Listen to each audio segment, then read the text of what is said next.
Сәлеметсіздер ме балалар? Бүгінгі сабаққа қош келдіңіздер. Бүгін біз сіздермен 60-шы сабақ алуан түрлі табиғат тақырыбын өтетін боламыз. Бүгінгі сабақта оқу түрлерін қолданамыз және де көркемдегіш құралдардың қолданысын анықтайтын боламыз.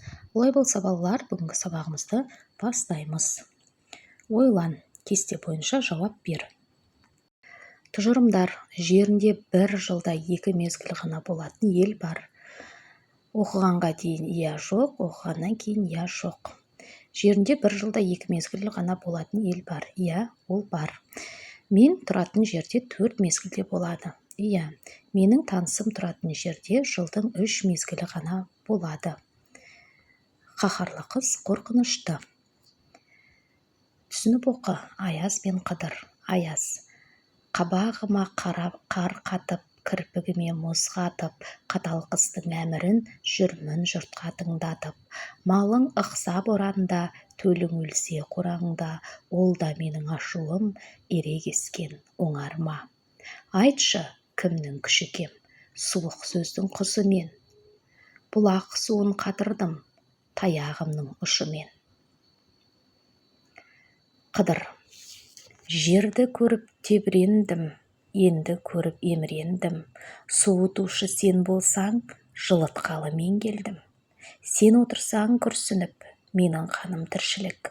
Сен шыршаны қиғызсаң, мен еккізем бір шыбық. Тау суындай тасамын, бұлақ көзін ашамын. Ақ ниетті адамға жақсылықты тосамын.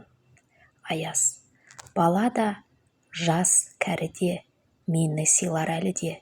Сескенбейтін жан болса, ұшырайды кәріме. Қыдыр: мен шығыппын шығыстан, сен келіпсің батыстан. Күнде болды ұғысқан, күндер болды қағысқан. Қарың суға айналды, мұзың буға айналды.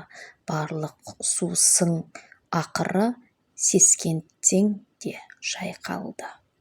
Аяз: мен суықтың ұлымын, қаталдықтың пірімін. Сенің жылы сөзіңнен босап кетті буыным.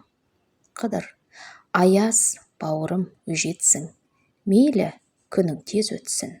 12 айда бір келер, мезгілге сен қажетсің. Аяз: сен де өмірге керексің, өзгелерден ерексің.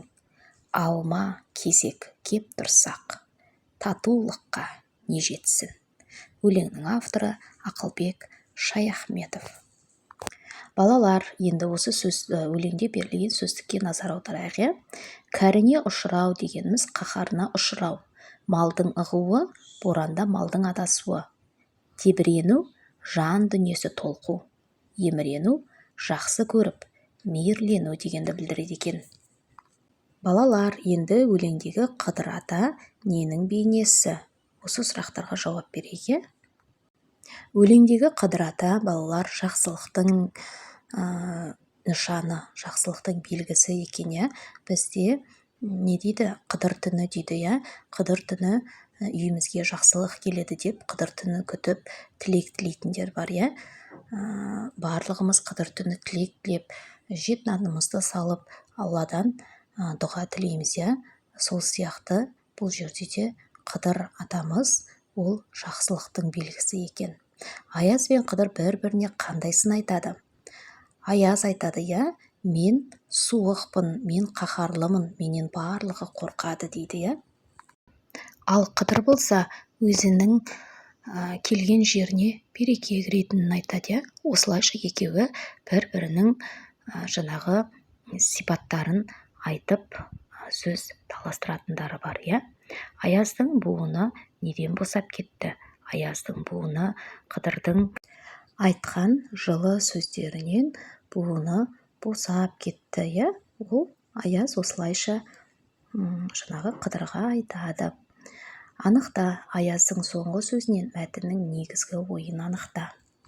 Сен де өмірге керексің, өзгелерден ерексің. Алма кезек кеп тұрсақ, татулыққа не жетсін дейді. Аяздың соңғы сөзі. Яғни Аяз өзінің соңғы сөзін татулық болған жер, бірлік болған жер жақсы екендігін айтады. Балалар, өлеңді рөлге бөліп оқыңдар. 7. бағала. Саған қай кейіпкер ұнады? Дәлел келтіріп түсіндір, баға бер. Балалар, бұл өлеңге маған Қыдыр атаның кейпі өте қатты ұнады. Себебі ол келген кезде айнала жасыл болып, жасыл кілемге оралып, жақсылық келді деген белгіні береді, яғни Қыдыр ата бізде молшылықтың, жақсылықтың белгісі екен, сондықтан да маған қатты ұнады. Білгенге маржан, 2 жыл мезгілі ғана бар елдер. Тропиктік елдерде жыл мезгілі әдеттегідей 4 емес, 2-ақ. Ол жаңбырлы маусым және жаңбыр мүлде жаумайтын құрғақ маусым. Құрғақшылық айларында ағаштар мен өсімдіктер қурап қалады. Азық пен су іздеген жануарлар 100 шақырым жерлерге ауып кетеді. Біліміңді қолдан. Өлең жолдарындағы аллитерация тәсілін тауып дәлелде. Бұл жердегі аллитерация тәсілі шығыппын, шығыстан, босап, буыным деген сөздер. Қорытындыла. 9. Бастапқы пікіріңді қалай толықтырдың? Мен бастапқыда 2 жыл мезгілі болатын елдер бар екенін білген жоқпын. Мәтінді оқи келе 2 жыл мезгілі болатын елдердің де бар екенін білдім. 10. тапсырма. Өлеңдегі кейіпкерлерден өзіңе қандай үлгі алдың? Өлеңдегі кейіпкерлерден өзіме керекті біреуі жақсы болса, екіншісі жаман болады деген сөз жоқ. Әр қайсының өздерінің орындары бар екенін, өздерінің жаңағы адамзатқа керекті жерлері бар екенін ұқтым. Яғни әр нәрсенің өзінің қадіріне жете білуі керек. Біреуі кетіп жатса, біреуі келіп жатады деген. Үй тапсырмасы. Өзің тұратын жердің табиғатын сипаттап жаз. Мен тұратын жердің табиғаты өте тамаша. Аспанмен таласқан биік тау, осы таудан мөлдіреп ағып жатқан сулар, ұсақ бұлақтар керемет қой шіркін. Жазы ыстық, қысы суық болып келеді. Мен тұратын өлкеде жылдың 4 мезгілде орын алады. Бұл деген керемет қой шіркін. Балалар, осымен біздің бүгінгі сабағымыз аяқталды. Келесі сабақта кездескенше сау саламатта болыңыздар.